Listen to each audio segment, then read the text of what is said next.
Good afternoon student, BCom second year paper first हम कर रहे हैं। बीकॉम सेकेंड ईयर में आपका पेपर बीएडीएम सब्जेक्ट में पेपर फर्स्ट है आपका company law and secretary practice, company law एवं सचिवीय पद्धति। इसमें हम यूनिट थर्ड कर रहे हैं। यूनिट थर्ड में हम चैप्टर कर रहे हैं प्रोस्पेक्टस, परिविवरण।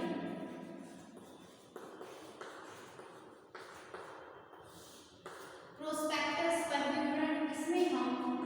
टॉपिक करेंगे। इस चैप्टर में टॉपिक हमारा है मिसलीडिंग स्टेटमेंट या false statement in prospectus, effects and remedies. Okay, false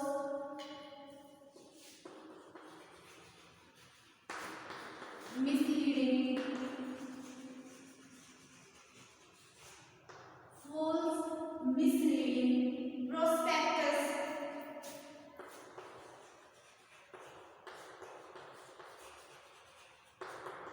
effects, remedies।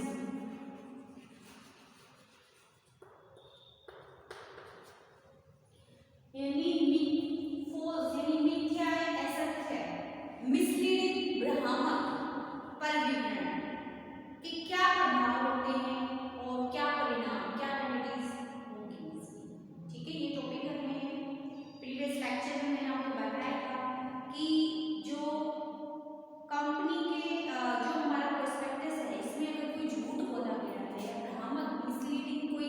Statement दी गई है या किसी बात को छुपाया गया है, ठीक है, तो उसके अगेंस्ट क्या रेमेडी, क्या उसके परिणाम होंगे, क्या इसके इफेक्ट्स होंगे। ठीक है, और जो पर्सन इससे इफेक्ट हो रहा है उसको क्या क्या रेमेडीज मिलेंगी। ठीक है, तो तीन तरह के इसमें हो सकते हैं इसमें। ठीक है, रेमेडीज अगेंस्ट कैसे कैसे मिलेंगी, उपचार के रूप में हम कैसे इस तरह कर सकते हैं। पहला था remedies against the company, remedies against the company. First है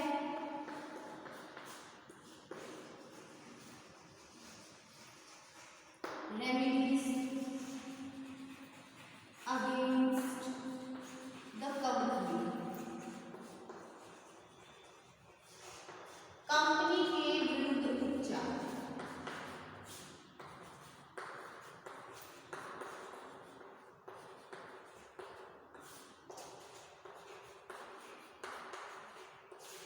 remedies against the company, company के विरुद्ध उपचार, remedies against the company. Second था remedies against the director, promoter, specialist या एक्सपर्ट। ठीक है, डायरेक्टर, प्रमोटर, एक्सपर्ट्स मैंने दोनों आपको लिखवा दिए थे। अब remedies against the company, company के विरुद्ध क्या उपचार। अगर कोई कंपनी ऐसा कर रही है, कोई फॉल्स या मिसलीडिंग प्रोस्पेक्टस में कोई बात छुपा रही है या ऐसी तथ्य जिसको या कोई गलत तथ्य प्रस्तुत कर रही हैं, कोई गलत जो इन्फॉर्मेशन है वो दे रही है, एक्यूरेट इन्फॉर्मेशन ना देके, तो इस सिचुएशन में क्या उस कंपनी के विरुद्ध क्या उपचार मिलेगा। ओके, तो remedies against the company, remedies against the company में देखिए, a company is liable for every misstatement in its prospectus to any person who or the fate of its subscribers for share in the company। ठीक है, तो company liable होती है, company उत्तरदायित्व होता है कंपनी का जो भी मिसस्टेटमेंट अगर प्रोस्पेक्टस में दे रही है और पर्सन उस मिसस्टेटमेंट पे भरोसा करके, ठीक है, उस कंपनी के शेयर परचेज कर लेता है। ओके, तो कंपनी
लिया है इसमें, देखिए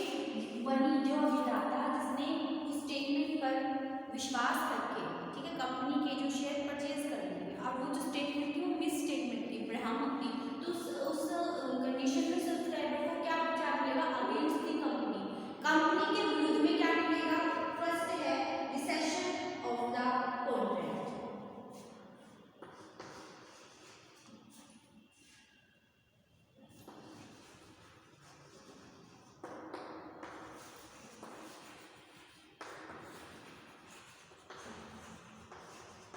रिसेशन ऑफ द कॉन्ट्रैक्ट,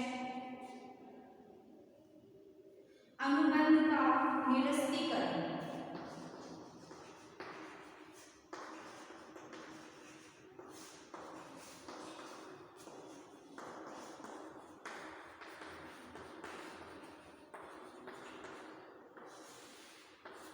अनुबंध का निरस्तीकरण।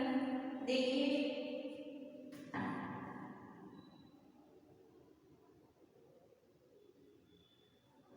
a person who takes share on the faith of a misleading prospectus may apply to the court for the rescission of the contract, ठीक है, अगर एक पर्सन ने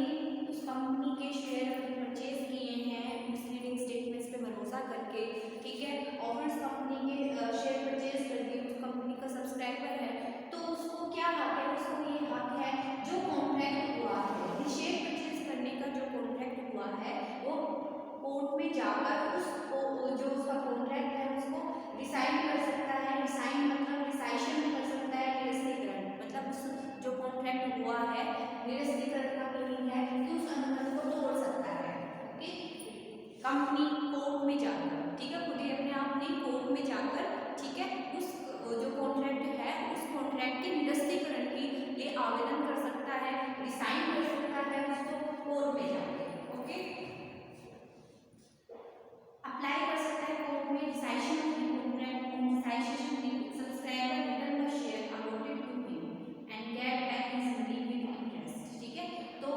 रिसाइशन निरस्तीकरण में क्या होगा कि जो शेयर उन्होंने खरीदे हैं ना उस शेयर को कंपनी को वापस कर दिए जाएंगे और उनका जो पैसा यानी सब्सक्राइबर का जो पैसा था वो उनको लौटा दिया जाएगा, ठीक है, तो ये एक जो सब्सक्राइबर है उसके बेनिफिट के लिए उपचार हुआ, ठीक है, remedies the agreed subscriber can exercise the right to resign the contract, ठीक है, if the following condition are satisfied,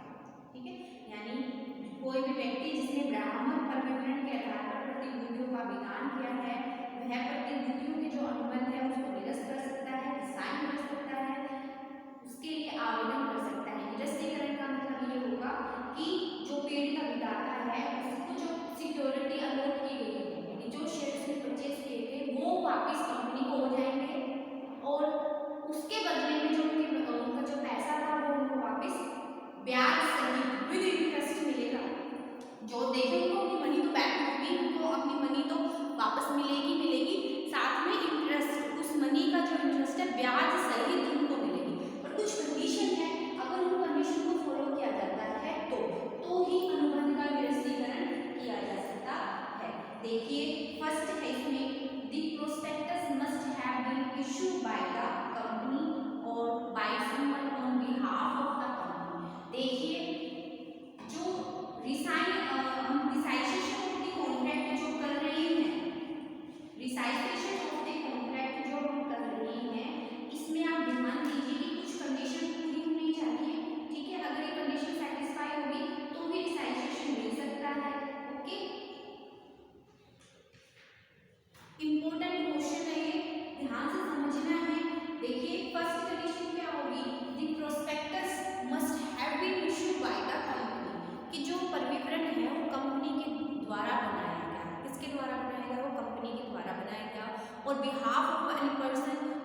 किस बिहाफ पे, कंपनी के बिहाफ पे किसी पर्सन के द्वारा बनाया गया हो, ठीक है, तो ये कंडीशन होनी चाहिए प्रोस्पेक्टस की, अगर ये कंडीशन सेटिस्फाई होती है तो जो कॉन्ट्रैक्ट है उसको हम रिसाइजेशन कर सकते हैं, ठीक है, एग्रीड जो पार्टी होती है, एग्रीड पार्टी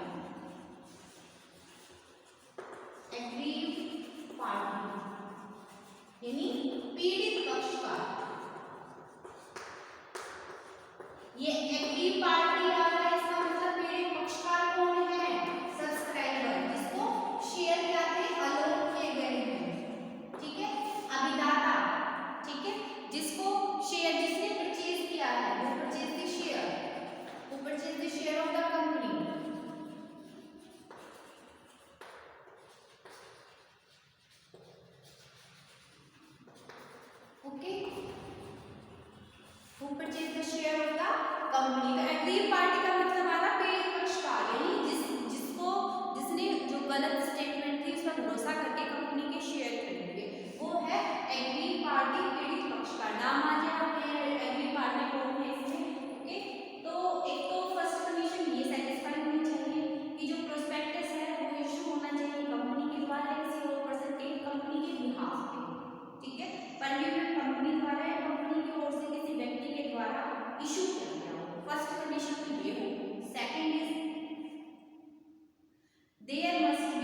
डेप्रेशन के समय डिविडेंड पेड करेंगे, but it was not disclose that the dividend were paid out of the realised capital profit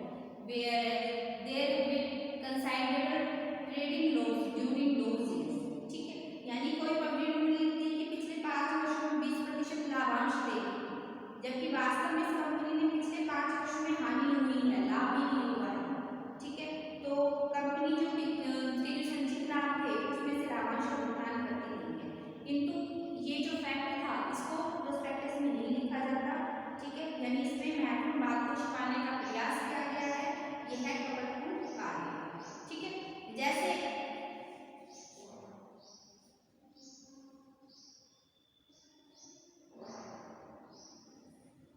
जैसे मिसलीडिंग स्टेटमेंट क्या हो सकती है? मिसलीडिंग स्टेटमेंट का एक एग्जांपल है कि कंपनी ये कहती कि कंपनी पिछले 5 सालों से प्रीवियस 5 ईयर से जो डिविडेंड पेड कर रही है अपने शेयर होल्डर को, ठीक है, डिविडेंड पेड कर रही है शेयर होल्डर को, बट उस कंपनी को तो 5 सालों से हानि ही हो रही है, प्रॉफिट तो हो ही नहीं रहा। तो जो डिविडेंड पेड किया जा रहा है वो आउट ऑफ प्रॉफिट नहीं जा रहा, जो संचित लाभ है, ठीक है, यानी जो रिजर्व प्रॉफिट है वो उसमें से डिविडेंड पेड कर रही है। और इस बात को कंपनी ने जो उसके शेयर होल्डर है उनको छिपाया है कि कंपनी प्रॉफिट अर्न नहीं कर रही है, कंपनी को लॉस हो रहा है, और कंपनी जो डिविडेंड पेड कर रही है, जो कैपिटल रिजर्व है, संचित लाभ है, उसमें से वो दे रही है। ठीक है, तो ये फैक्ट था, मिसलीडिंग फैक्ट था। ठीक है, छुपाया गया है इसमें। ठीक है, तो इसमें शेयर होल्डर को जब इस बात का पता चलता है तो शेयर होल्डर जो कोर्ट में जा सकते हैं, अप्लाई कर सकते हैं कि आप उनको कॉन्ट्रैक्ट नहीं करना, क्योंकि कंपनी को तो लॉस हो रहा है, और यहाँ भी लॉस हो रहा है पिछले 5 सालों से। ये नहीं कि फर्स्ट ईयर ही उनको लॉस हुआ है, पिछले कई सालों से, यानी 5 सालों से लॉस हो रहा है, यानी कंपनी घाटे में चल रही है, और वहाँ उसका जो शेयर होल्डर है वो चाहता है, सब्सक्राइबर चाहता है कि वो उस कंपनी के साथ आगे नहीं करेगा। ठीक है, यानी आगे जो कॉन्ट्रैक्ट है वो अपने कॉन्ट्रैक्ट का रिसाइजेशन अप्लाई कर सकता है कोर्ट में। ओके, ये समझ में आया कि कैसे मिसलीडिंग स्टेटमेंट हो सकती है। ओके, तो रिसाइजेशन मतलब ये कंडीशन हो, ठीक है, यानी सबसे पहले फॉल्स और मिसलीडिंग स्टेटमेंट होनी चाहिए। मिसलीडिंग स्टेटमेंट मैंने बता दी कैसे हो सकती है। फर्स्ट है इसमें कि प्रोस्पेक्टस बनाया जाना चाहिए कंपनी के द्वारा। सेकंड क्या है कि जो प्रोस्पेक्टस है उसमें अनट्रू मिसलीडिंग स्टेटमेंट्स नहीं होनी चाहिए। ठीक है, अगर नहीं है तो हम रिसाइजेशन नहीं कर सकते। ठीक है, नेक्स्ट है the misstatement must relate to the material fact. ठीक है, कि जो मिसस्टेटमेंट है या कह सकते हैं जो कथन है वो मैटेरियल फैक्ट के संबंध में होना चाहिए। देखिए, आप देखिए प्रॉफिट नहीं हो रहा है, डिविडेंड पे किया जा रहा है कैपिटल रिजर्व में। ठीक है, अब जो मिसस्टेटमेंट तो होनी चाहिए, ये तो है क्लियर। फर्स्ट क्या था, कंपनी के द्वारा प्रोस्पेक्टस बनाना चाहिए, सेकंड मिसस्टेटमेंट होनी चाहिए। अब ये कहते हैं जो मिसस्टेटमेंट है ना फैक्ट में, वो मैटेरियल फैक्ट होना चाहिए, यानी वो बहुत इंपॉर्टेंट फैक्ट होना चाहिए। बहुत, अब हो सकता है कंपनी में से बहुत सी बातें जो छुपाई गई हो, बट वो इतनी, मतलब इतने उनका वो इतना मटेरियल फैक्ट नहीं है, मतलब इतनी इंपॉर्टेंट नहीं है। ठीक है, बट अगर बहुत ही इंपॉर्टेंट बात है और उसको छुपाया जा रहा है, जो मटेरियल फैक्ट है, महत्वपूर्ण बात है, उसको छुपाया जा रहा है, तो इसके लिए हम रिसाइजेशन का कॉन्ट्रैक्ट कर सकते हैं। ठीक है, जो मटेरियल फैक्ट है बहुत ही इंपॉर्टेंट बात है और उसको भी फिर कंपनी में छुपाया जा रहा है, तो उस केस में जो शेयर होल्डर है वो रिसाइजेशन का कॉन्ट्रैक्ट कर सकते हैं। फॉर एग्जाम्पल इसमें कर सकते हैं कि जैसे कंपनी के प्रोस्पेक्टस में ये लिखा था कि दो बड़े जो ख्याति प्राप्त व्यवसायी हैं, उनकी गुणवत्ता बहुत अच्छी है, ऐसे एंटरप्रेन्योर है, वो कंपनी के डायरेक्टर बनने के लिए राजी हो गए, पर रियलिटी ये थी कि उन्होंने सिर्फ मदद करने के लिए कहा था। ठीक है, तो अब ये निर्णय दिया गया कि ये बात क्या है, मिसस्टेटमेंट है। ठीक है, फॉर एग्जांपल कि prospectus of the company stated, ये company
The subscriber must have really in the statement the prospect and it must have induced into subscriber for sale. ठीक है, यानी एक चीज ये ध्यान रखिए कि जो अभिदाता है यानी जो सब्सक्राइबर है, फर्स्टली इसमें ये कंडीशन पूरी होनी चाहिए कि अभिदाता जो सब्सक्राइबर है उसने प्रोस्पेक्टस को अच्छे से पढ़ा, रीड आउट किया। अगर कोई भी सब्सक्राइबर उसको पढ़े भी नहीं, ठीक है, उस पर पढ़े भी नहीं, उसको प्रोस्पेक्टस उस कंपनी के शेयर खरीद लेता है, ठीक है, तो पहला तो ये है कि उसको मिसलीडिंग स्टेटमेंट, बिफोर से मिसलीडिंग स्टेटमेंट को पता तभी चलेगा जब उसने उसको अच्छे से पढ़ लिया, ठीक है। अगर ऐसा कोई सब्सक्राइबर है जिसने बिना पढ़े ही उसको प्रोस्पेक्टस पर विश्वास करके, ठीक है, और उसके शेयर परचेज कर लिए है और रियलिटी में उसमें कुछ ऐसा स्टेटमेंट था जो उनके अगेंस्ट था, और उस कंडीशन में अगर वो रिसाइजेशन का कॉन्ट्रैक्ट अनुबंध का निरस्तीकरण करता है तो ऐसा नहीं हो सकता। कंडीशन ये होनी चाहिए कि उसने उसको अच्छे से पढ़ लिया हो, ठीक है, यानी मिसलीडिंग स्टेटमेंट अगर वो देख रहा है तो उसको पहले पढ़ना चाहिए उसको, ठीक है। इसमें ये बताया गया है कि असत्य कथन पर विश्वास करके ही दूसरा से प्रेरित होकर ही प्रतिभूति का विधान किया है। यदि कोई परिवर्तनीय प्रोस्पेक्टस देखे बिना या पढ़े बिना फिर प्रतिभूतियों को अभिदान कर लेता है, यानी जो सिक्योरिटी है उसको सब्सक्राइब कर लेता है बिना पढ़े ही, प्रोस्पेक्टस को पढ़ना नहीं है, बिना पढ़े ही कर लेता है, तो उस कंडीशन में उसको रिसाइजेशन ऑफ द कॉन्ट्रैक्ट करने का हक नहीं होता है। ओके, यानी जो कॉन्ट्रैक्ट उन्होंने किया है उसमें उनका क्या होगा, रूल क्या होगा, बिना पढ़े ही आप कर रही हैं, ठीक है। अगर आपने पढ़कर विश्वास करके और फिर किया है और कोई मिसलीडिंग स्टेटमेंट है तो उसमें तो उसको रेमेडी उसको अवेलेबल है, बट अगर उन्होंने बिना पढ़े उसको कर लिया तो उसको कोई रेमेडी नहीं मिलेगी, कोई रिसाइजेशन ऑफ द कॉन्ट्रैक्ट नहीं होगा। ओके,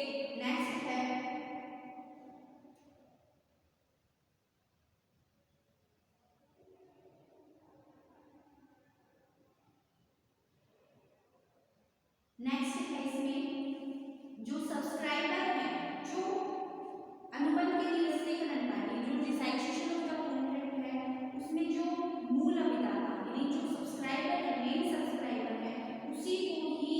क्या है, जो सब्सक्राइबर है या अलॉटी है उन्हीं को ही इसका हक होता है, ठीक है। यदि कोई व्यक्ति स्कंद विनिमय केंद्र से अंश खरीदता है, स्कंद विनिमय केंद्र से मतलब स्टॉक एक्सचेंज से कोई अगर शेयर खरीदता है तो प्रोस्पेक्टस में अगर कोई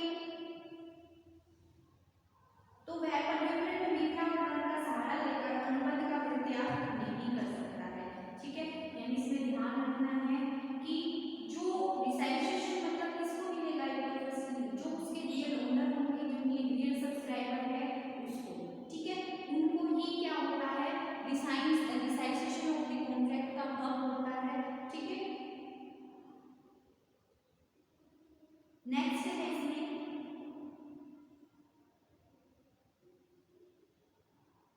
The right of recession must be exercised within a reasonable time. यानी अनुबंध के निरस्तीकरण का जो अधिकार का उपयोग है वो उचित समय में कर लेना चाहिए और कंपनी का समापन होने से पहले ही कर देना चाहिए, ठीक है। यानी जो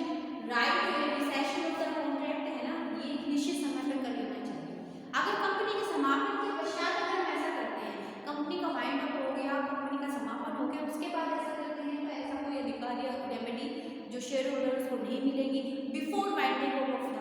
कंपनी के वाइंडिंग अप होने से पहले से ही कर लेना चाहिए। देखिए रेमेडीज अगेंस्ट द कंपनी में जो रिसाइजेशन ऑफ द कॉन्ट्रैक्ट है, इसके मैंने बहुत से पॉइंट आपको समझाए। तो रीजनेबल टाइम पे होना चाहिए, बिफोर वाइंडिंग अप में होना चाहिए, जो कंपनी के रियल जो सब्सक्राइबर्स होते हैं, अलॉटी होते हैं उसको। अगर कोई पर्सन स्टॉक एक्सचेंज से कोई शेयर खरीद रहा है कंपनी के, ठीक है, स्टॉक एक्सचेंज से शेयर खरीद रहा है मानी मेनली, तो वो रिसाइजेशन ऑफ द कॉन्ट्रैक्ट नहीं कर सकता है। जो कंपनी के रियल जो उसको अप्लाई कर रहा है, ठीक है, जैसे कंपनी के जो शेयर होते हैं, ठीक है, तो उसमें रियल उसकी कंपनी से खरीद रहा है तो कर सकता है, पर स्टॉक एक्सचेंज से खरीद रहा है तो रिसाइजेशन ऑफ द कॉन्ट्रैक्ट में साथ लेकर नहीं कर सकता, ठीक है। और बहुत से पॉइंट में कंपनी के द्वारा बनाया जाना चाहिए, ठीक है, कंपनी के बिहाफ में किसी पर्सन के द्वारा बनाया जाना चाहिए। इंपॉर्टेंट फैक्ट है, मिसलीडिंग स्टेटमेंट होनी चाहिए प्रोस्पेक्टस में, मिसलीडिंग स्टेटमेंट नहीं है तो रिसाइजेशन कॉन्ट्रैक्ट नहीं हो सकता। और जो मिसस्टेटमेंट होते हैं वो मटेरियल फैक्ट से, इंपॉर्टेंट जो इन्फॉर्मेशन है उससे जुड़ी होनी चाहिए, ठीक है। तो रिसाइजेशन ऑफ द कॉन्ट्रैक्ट अनुबंध का निरस्तीकरण हम इस तरीके से कर सकते हैं। ठीक है, देखिए बच्चों इसमें आगे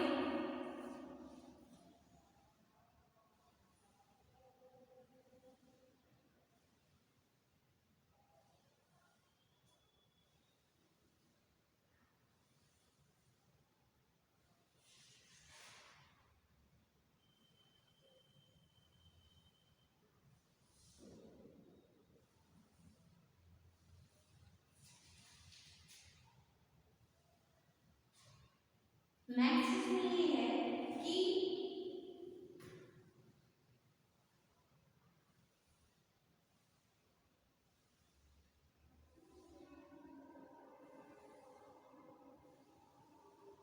अब निरस्तीकरण के अधिकार की समाप्ति, यानी रिसाइसेशन ऑफ द कॉन्ट्रैक्ट, ये तो हो गया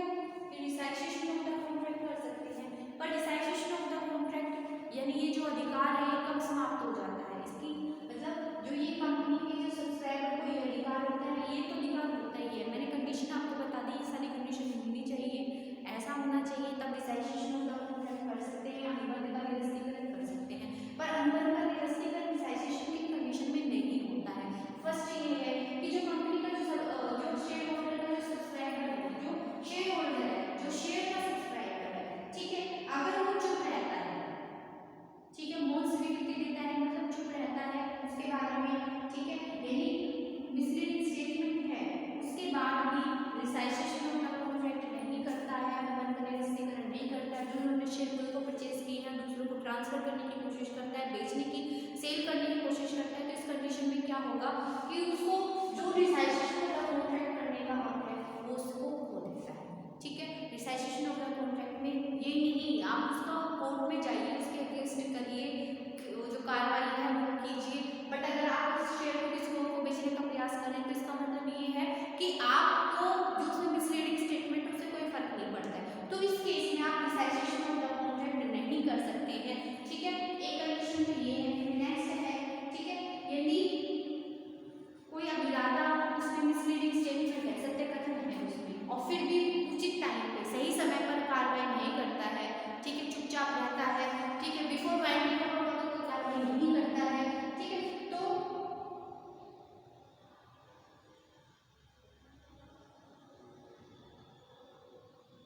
ठीक है, और यदि देर करता है, फॉर एग्जांपल देख सकते हैं कि जुलाई में पर्सन को पता चला कि उसको मिसलीडिंग स्टेटमेंट यानी उसके जो प्रोस्पेक्टस है उसमें मिसलीडिंग स्टेटमेंट है और उसने उस कंपनी के शेयर को खरीद लिया, पर वो कार्रवाई करता है इसमें, ठीक है, मान लीजिए जुलाई में अगर उसको इस बात का पता है बट वो कार्रवाई कब करता है दिसंबर में, तो इस कंडीशन में क्या है कि जो रिसाइसेशन ऑफ द कॉन्ट्रैक्ट है, अनुबंध का जो निरस्तीकरण किया था वो टाइम पे नहीं किया, यानी जुलाई में उसको पता चला था कि जो प्रोस्पेक्टस है इसमें किसी तरह की कोई मिसलीडिंग स्टेटमेंट है, बट वो कार्रवाई कर रहा है दिसंबर में, और इस टाइम का कोई उसने ब्यौरा नहीं दिया कि इस टाइम पे उसने क्यों नहीं कार्रवाई की, ठीक है, तो इस केस में भी जो रिसाइसेशन ऑफ द कॉन्ट्रैक्ट है, अनुबंध का निरस्तीकरण है, यानी जो हमारे शेयर होल्डर है वो अनुबंध का निरस्तीकरण का हक क्या है, खो देता है। दो कंडीशन इसमें ये है, पहले के टाइम पे होना चाहिए रिसाइसेशन ऑफ द कॉन्ट्रैक्ट, सेकंड है मौन स्वीकृति बना देना है।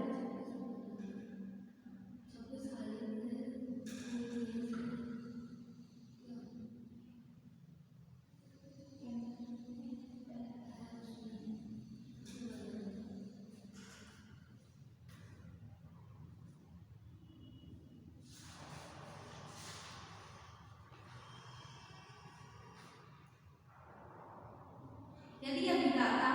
एक, इसका ये भी है, अनुबंध के निरस्तीकरण के अधिकार के पहले ही कंपनी का समापन प्रारंभ हो जाता है।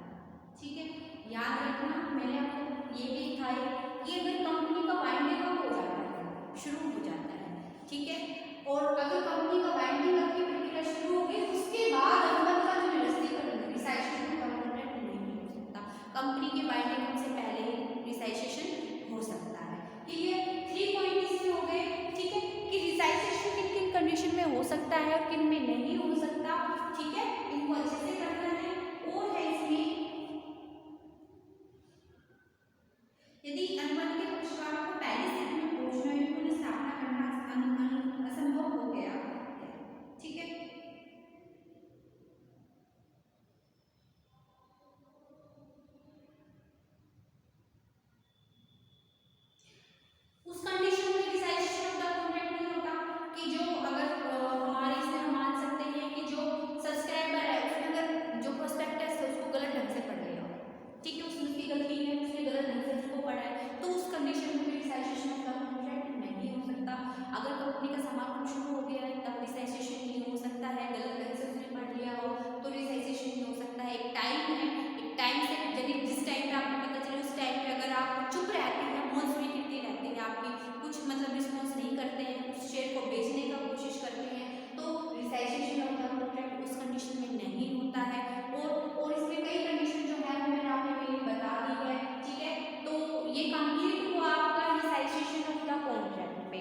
है, इसमें एक छोटी सा पॉइंट और है रेमेडीज अगेंस्ट द कंपनी में। एक तो रिसाइजेशन ऑफ द कॉन्ट्रैक्ट है और सेकंड है हमारा डैमेजेस। डैमेजेस का हम नेक्स्ट लेक्चर में